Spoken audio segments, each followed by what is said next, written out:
I built a house for all of the biomes in Minecraft. Well, technically not all of the biomes, there's a lot of them if you're being really specific, around 70 just in the overworld.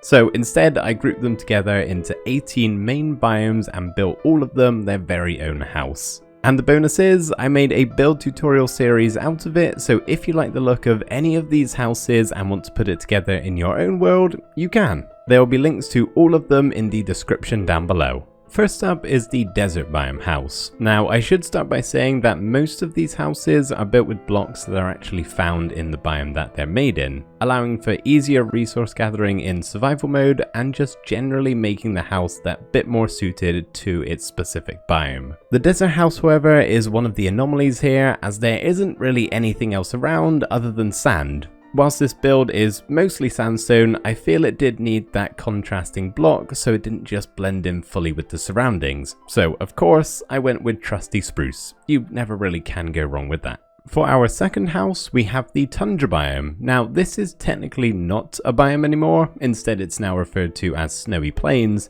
but for the sake of not having to build multiple snowy houses, the Tundra biome is covering them all. I decided to go with this traditional Nordic style of house where the roof essentially comes all the way down to the ground, so much so that honestly it kinda looks like a tent. But I do think it fits in very well with a cold biome like this and feels incredibly cozy on the inside. Next up is the ocean. Now I really like this one because it is both above water and also partially submerged underwater. So you can come and park your boat up here on the top level to enter the house, but downstairs is where you spend most of your time underwater gazing out of the big glass windows. Given that this build is in the middle of the ocean, I figured no matter what you build out here, you will have to do some sort of resource gathering anyway beforehand. So I went with a bit of a modern look to this one, using lots of concrete and terracotta, which I feel turned out really well. I do think that this base would definitely work better in a warm ocean, or even more specifically a coral reef. Seeing all of the ocean wildlife swim by is so nice and relaxing, certainly one of my favourites here. Heading back on land now, we have the Savanna house, which is very simply made up of acacia and stone bricks. I can't quite put my finger on it, but there's something that feels very right about combining those two blocks. They contrast quite well. It almost looks a bit castle-like with the big sturdy stone foundation and then the tiered roof. Not intentional, but definitely a happy accident. I especially like the downstairs level being solely a crop farm, supplying you with a food source. The idea with these houses was to make them functional in survival mode.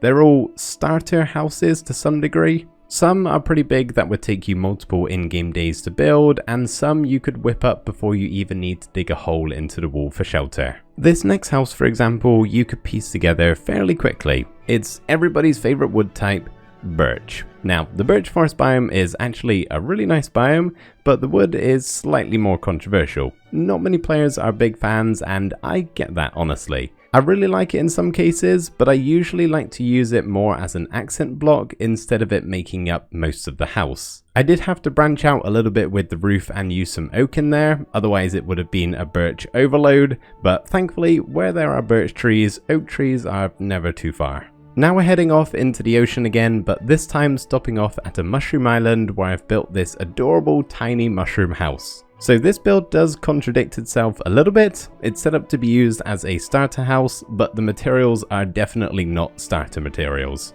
You need quartz from the nether and red mushroom blocks which require silk touch. But I think we can forgive all of that when you see just how darn cute it is. And besides, it doesn't have to be used as a house at all. You can put anything inside of here really, or just use it as a bedroom alongside your main base. For our next home, we're going to the plains biome, which surprisingly isn't entirely built out of grass blocks, but oak instead. Every now and again you can find an oak tree amongst the vastness of the plains biome, so I thought that was good enough to be the main material used. I also went with a really nice roof palette of bricks, granite and polished granite. These three blocks are so good together, they just really give the house that weathered feeling.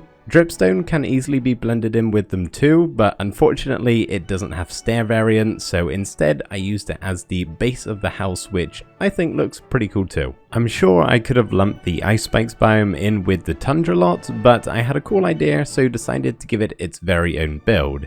It probably doesn't need much explanation. It's a converted ice spike that you can actually live inside of. There isn't a whole lot of room on the inside, but you can always have multiple of these with connected walkways or even just a bigger ice spike. The block palette is just about as simple as it gets. Ice and spruce wood. These two work as a lovely contrast, and the spruce wood certainly makes the spike stand out amongst the rest. The jungle house is next to feature, and whilst this one is pretty small and simple, it is another of my personal favourites. I'm a big fan of the bamboo blocks in the roof. It really fits well with the jungle biome, giving it that hut look as opposed to a house look, if that makes any sort of sense.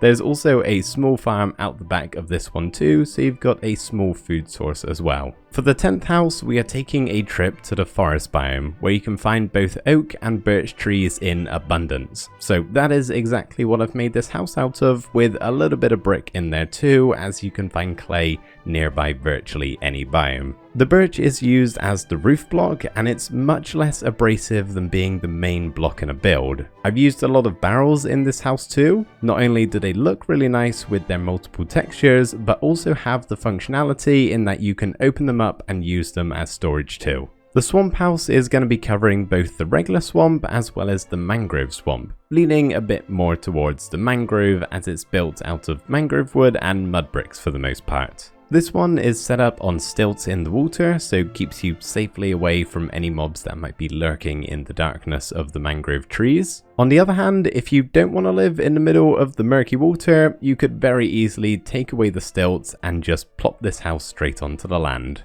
Next up is the dark oak forest biome. This house is pretty bog standard, but I think I've managed to do quite a lot with the little build that it is. I'm always a big fan of the recessed wall behind the exterior blocks. That added depth does look really good. The only trouble is that the interior space is then pretty limited. However, I've managed to fit in just about everything you could need for a basic starter house. Even an enchanting table squeezes in there too. Definitely another one of the cozy homes. The mountain biome house covers all of the varying peaks in the game, but I do think it's more well suited to the snowy peaks, as it's meant to look like some sort of ski chalet. If I had to pick one, this would probably be my favorite of the bunch. I love building in the mountains, I love building with these blocks that I've used, and I just love how it all came together. Especially the balcony out the front. The railing is actually made out of backwards lecterns, which looks pretty convincing and allows for some lovely views of the surrounding area. This adobe styled house is meant for the Badlands/Mesa biome. I can never remember which one it is anymore.